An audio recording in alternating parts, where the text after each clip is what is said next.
Hey guys, so today we're going to be going over Unit 10, the Great Depression, Session 3, the Great Depression. All right. So today's agenda, this is already up on the board, but come in, do a brief warm up. You should have already completed your Unit 10 quiz if you are watching this video. And then we're going to go through the first years of the Great Depression, talk about President Hoover, and then the Dust Bowl. And we're also going to look at some images and photos. And there will be a brief assignment in Google Classroom that you can also work on after this video. Okay, so we're going to explore life during the Great Depression, including the first years, as well as policies that really left America stagnant. Okay, so objectives. We're going to identify the conditions of the first years of the Great Depression, explain Herbert Hoover's limited strategy and its effects, explain the creation of the bonus army and Hoover's response to it. We're going to define how the Depression affected farmers and the creation of the Dust Bowl. Okay, and then we're going to explain the effects of the Great Depression on the U.S. population. Okay, so the first years of the Depression. So here's an image here, right?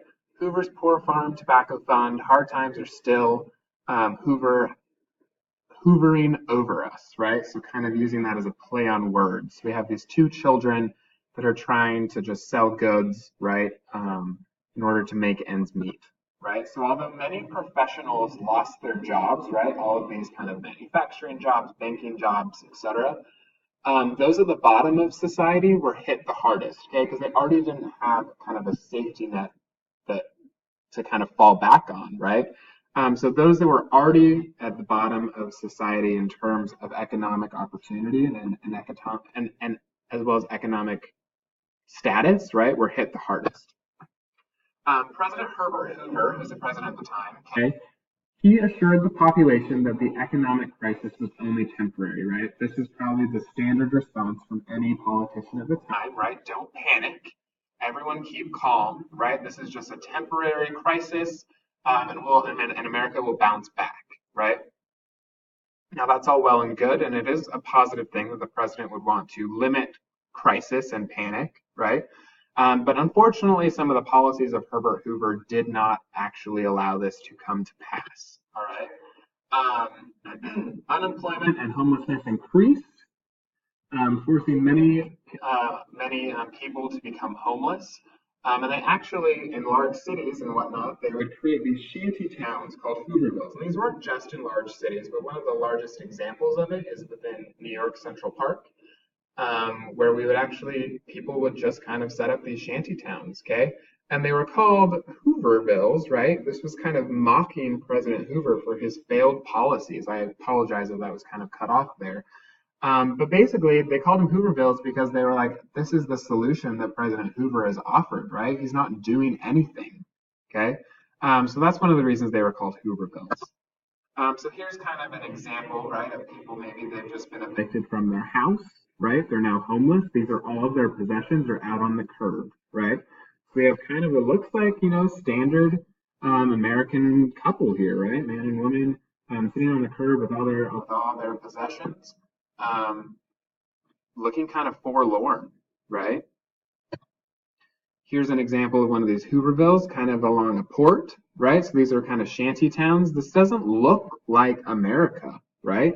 We've just come from this huge economically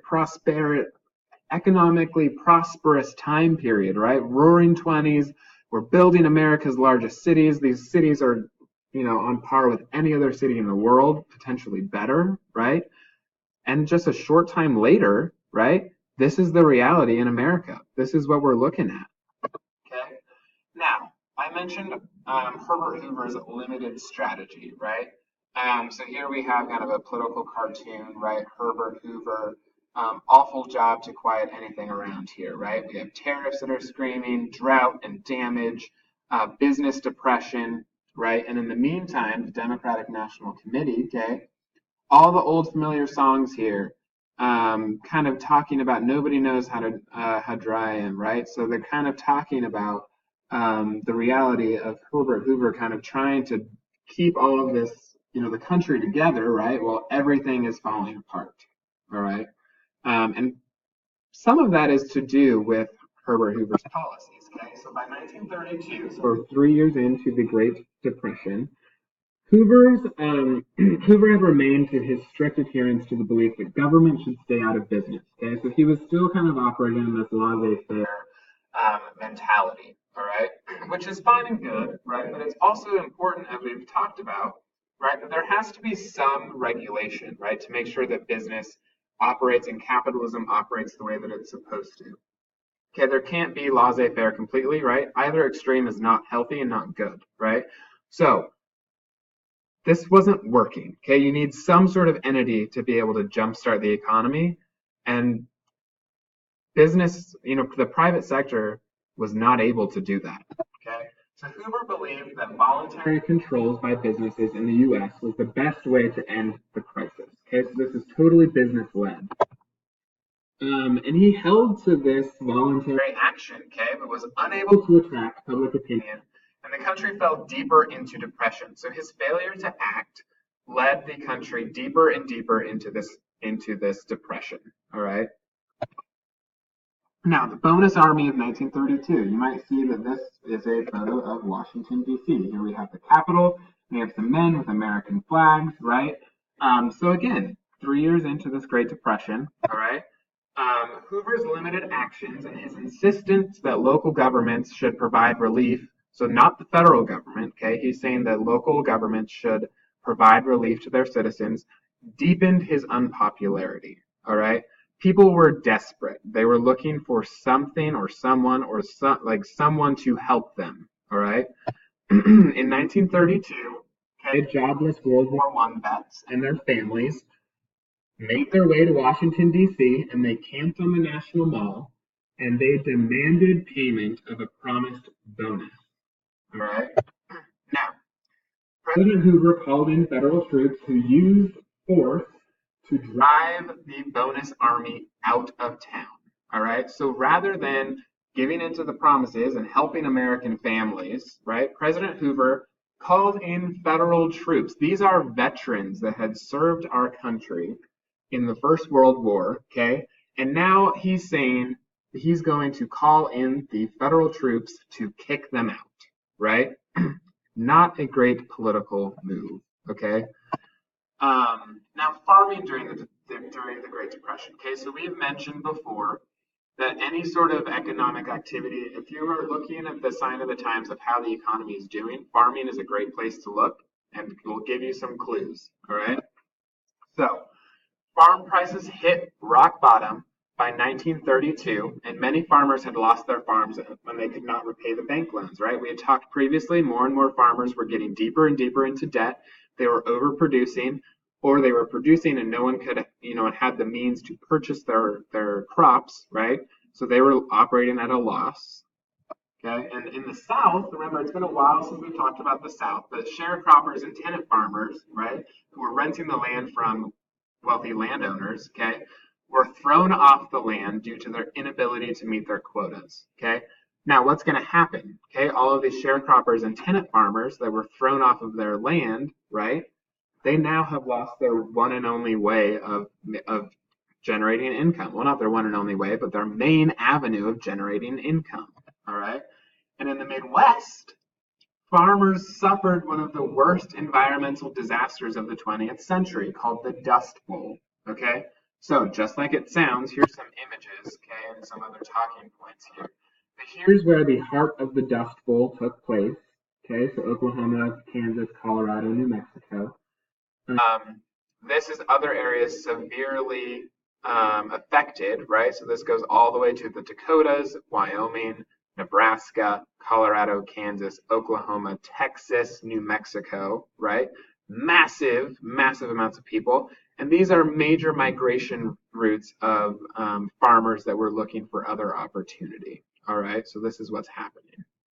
Now, this was a prolonged drought and dust storms combined with bad farming practices that helped to create this dust bowl, okay? So plowing methods had ripped up the grass that held the soil in place. We were having a lot of soil that was moving, okay? And when it turned to dust, it blew away, okay? So thousands fled from the Midwest, migrating to California in search of work, many from Oklahoma giving them the nickname Okies. All right, so here's some photos. These are bizarre, okay? So these poor farming practices, right, led to this environmental disaster known as the Dust Bowl. Okay, so this is a typical Midwestern town surrounded by a giant cloud of dust. Here's some other photos, right? Can you imagine what the air was like? The blocking of the sun, right? Any crops you did have growing are now just dead, right? Drought combined with this environmental disaster. Okay, this is the roof of someone. This is a house, right? Look at how much sediment has deposited there. These are farmers in their fields, right? Looks like nothing's growing there, right? No wonder that they were fleeing the Midwest, leaving, okay, trying to find opportunity elsewhere. These people just could not catch a break. All right. Again, this looks like something out of, like a different planet, right? Post-apocalyptic or something. Now, the Depression and the American people. Okay, so the Great Depression greatly affected the American public, right? As we mentioned, this was not just depression in the cities. This was also in rural areas, but cities were definitely hit. Men were in the streets. Okay, women were struggling to survive. Children were also not, saved or spared from this, right? They were suffering hardships. And not to mention the social and psychological effects, okay? If you are totally down on your luck and there's no bright light at the end of the tunnel, right? That's pretty depressing. Can you just kind of imagine what that socially and psychologically would feel like? Okay, pretty hopeless. Look at these photos, right? These are people that are basically living in abandoned boxes and trailers, right? Nothing. They don't have really anything. They don't to rub together, right? Soup kitchens kind of became the norm, right? As kind of we were talking about with that brother, can you spare a dime, right? Lining up, looking for your food. Men just kind of out on the streets, right? Walking for new opportunity, all of their possessions strapped to their back. Okay. So these are kind of the realities, all right, of what the Great Depression looked like. So I want to also in Google Classroom, I'm going to be posting a series of articles and images that I want you to kind of reflect on, look at after you've completed your quiz. And these will be due the next time I see you. All right. So there we go.